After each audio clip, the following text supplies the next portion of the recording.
அண்மை செய்தியாக பார்த்துடுகிறோம்.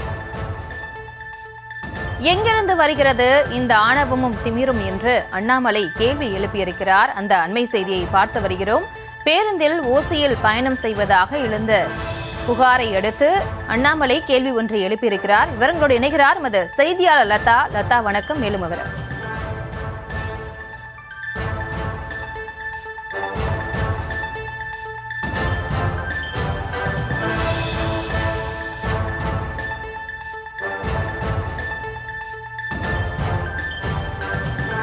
பேருந்தில் டிக்கெட் கட்டணமின்றி பயணம் செய்யும் தாய்மார்களை ஏளனம் செய்வதாக அண்ணாமலை எக்ஸ் தளத்தில் பதிவு ஒன்றை வெளியிட்டிருக்கிறார். விவரங்களோடு இணைகிறார் செய்தியாளர் லதா. லதா, நீங்கள் தொடரலாம்.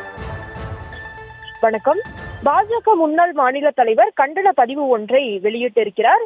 முக்கியமாக பார்த்தோம் அப்படின்னா, திமுக சட்டமன்ற உறுப்பினர் மகாராஜன் பெண்கள் ஓசியில் பேருந்து பயணம் செய்கிறார்கள் என்ற தோணியில் அவர் பேசியது பெரும் எதிர்ப்புகளை எல்லாம் கிளப்பி இருக்கக்கூடிய ஒரு சூழல்ல பாஜக முன்னாள் மாநில தலைவர் அண்ணாமலை இத்தகைய பதிவை வெளியிட்டிருக்கிறார்.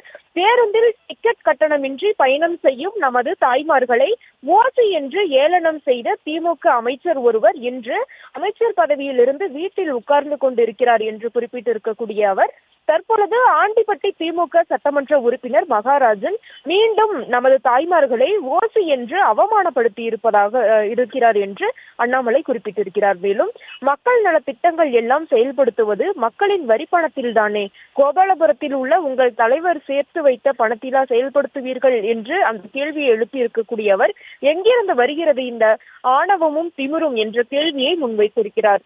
வரும் தேர்தலில் ஒவ்வொரு திமுக சட்டமன்ற உறுப்பினரையும் தோற்கடித்து வீட்டில் உட்கார வைத்து உங்கள் ஆணவத்துக்கு பொதுமக்கள் பதிலடி கொடுப்பார்கள் என்றும் கடுமையாக சாடியிருக்கிறார்.